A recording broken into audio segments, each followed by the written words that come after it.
Hello, you movers, you shakers, you visionary makers. I'm Sky Sheridan, and welcome to another episode of Under One Sky, where we see solutions, hear humanity, and feel the future, having life discussions that build better communities.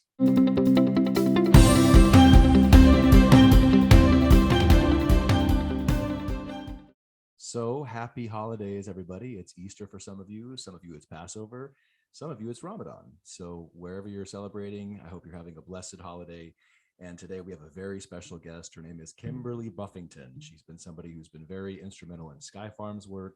She's a mom, she's a minister, she's my friend, and I'm so happy to have her on the show today. We're going to talk about elevating consciousness in many different ways, but she's also done so much for feeding her community and has been in the agriculture sector a long time. We've worked alongside each other, helping promote SDG number 2, that's Sustainable Development Goal number 2, zero hunger. And I'm so excited to have her on the show. So let's get right into it. All right. Well, the mom, the minister, and the legend is with us, Kimberly Buffinton. We're so happy to have you on the program today. Here we go. This is Rachel Wu's pod prayer for today's wonderful podcast. Today's pod prayer. May this pod bring us closer. May this pod vibe us higher. May the microphones be clear. May the listening ears hear. But most of all, may the hearts of us all remember we're under one sky.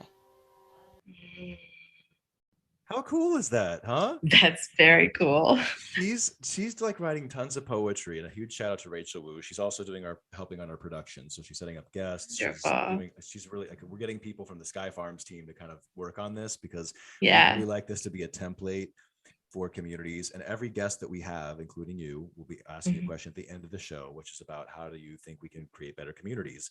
So we're going to try to create a template that hopefully will even survive the apocalypse should it come, so that we can all band together in small communities and rebuild our lives and rebuild the world. We might need to, under one sky.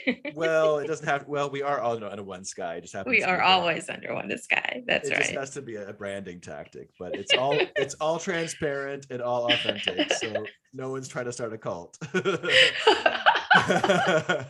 We do have a Discord community.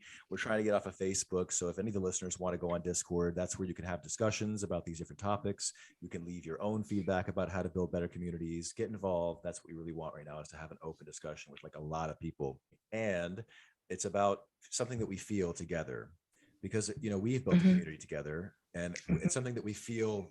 It's a feeling, right? Connection. Yes. And I think that's what builds community. So I kind of want to get the listeners to hear a little bit of our connection and get to know a little bit more about you. Obviously, the first one is, what was your favorite toy as a child? Well, I was a girl in the 60s, so it was Barbie, of course. Of course.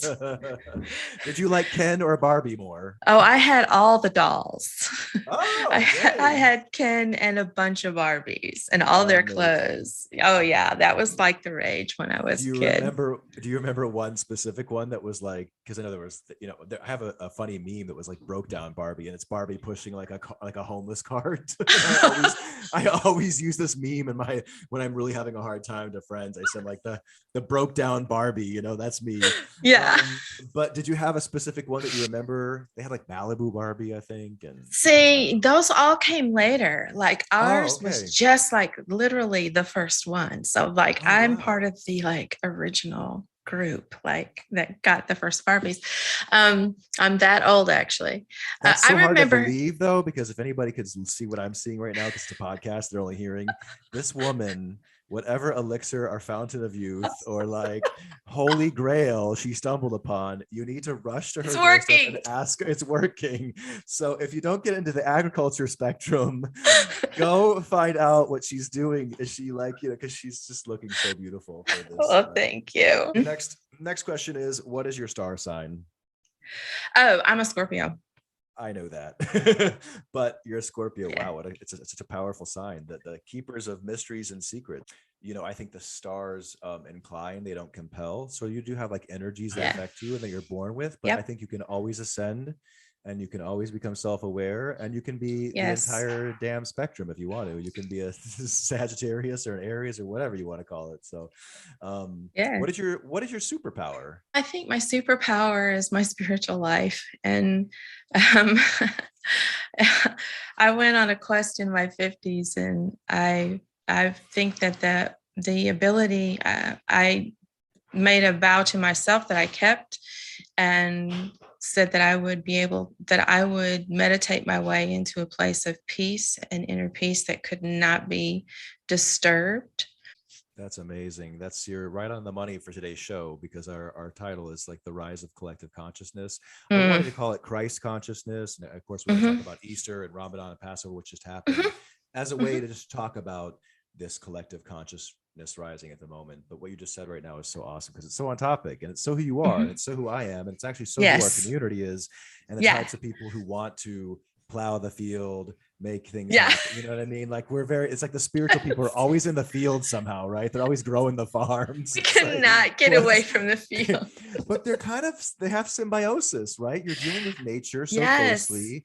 And somehow there's something divine in watching in this creation of a seed to food and sharing. And my gosh, I mean, there's a reason why Jesus broke bread. It's like food is like the thing that brings us all together. So last question, because we're going to jump into all that. I'm so excited. Yes. What is your hobby or creative outlet outside of, like, feeding your community and creating peace, of course? There's two things that I like. I've started in the last couple of years, started drawing, just sketching. And that's a thing that's really calming for me too. Some days, as you know, because you know a lot of what I do during the day, my mind is so very, very active that at the end of the day, especially if it's been a highly creative day, getting my mind to calm down is hard. And so two things help with that. One is drawing, because it takes me totally out of the element in my brain where I'm thinking and problem solving into just the creative part. And then the other thing is cycling. I bike outdoor, and I'll just hop on my bike and go across the bridge to Belle Isle and bike on Belle Isle for 5 or 10 miles. I go do that. I love that. I've been doing body cognitive therapy lately. Like, I think, you know me pretty well, and I've shared some of my struggles with you over the last year, just as an entrepreneur and also as a friend. I jumped into therapy, and it's this body cognitive therapy. So actually, it's so funny how when you start to move your body, you do get in that like trance state kind of, right? Where some people do, I wouldn't say everybody, but somehow our memories are stored in our cells, and it's good to like just move through them. An emotion, even if I'm sad, sometimes I'm just working out, and it just helps, so awesome that's your creative outlet. And of course, I'd love to see some things you're sketching. I think let's jump kind of into what you were saying before, because I like to ask everybody sort of their journey in a nutshell, which we were kind of hearing a little bit prequel to. And mostly what connects us a lot in this community, a lot of us have like this trauma to triumph kind of resilience, right? That a lot of us been through some really heavy crap, and we turn that crap into gold in some way. And I just would love you to share that. You talked about a little bit like your divorce and Yeah, well, as you know, because we've had some discussions about this, we both grew up in really conservative faith groups. Part of what they taught me, in fact, most of what they taught me was really beautiful truth. And then there's some of what they taught me was not good for me. And so I grew up really with this really strong desire to serve other people and to help and be of service. And what was missing for me was the love part of the gospel. I was raised Christian, and I got to a point in my 40s, went into the pastorate. I went to a Bible college, graduated undergrad with a music degree, went into the pastorate, moved from Tennessee, where I went to school, to Michigan, having grown up in Texas. So that was a big change. And then got up here, and I ended up having 2 failed pregnancies. And the second pregnancy, I almost died myself.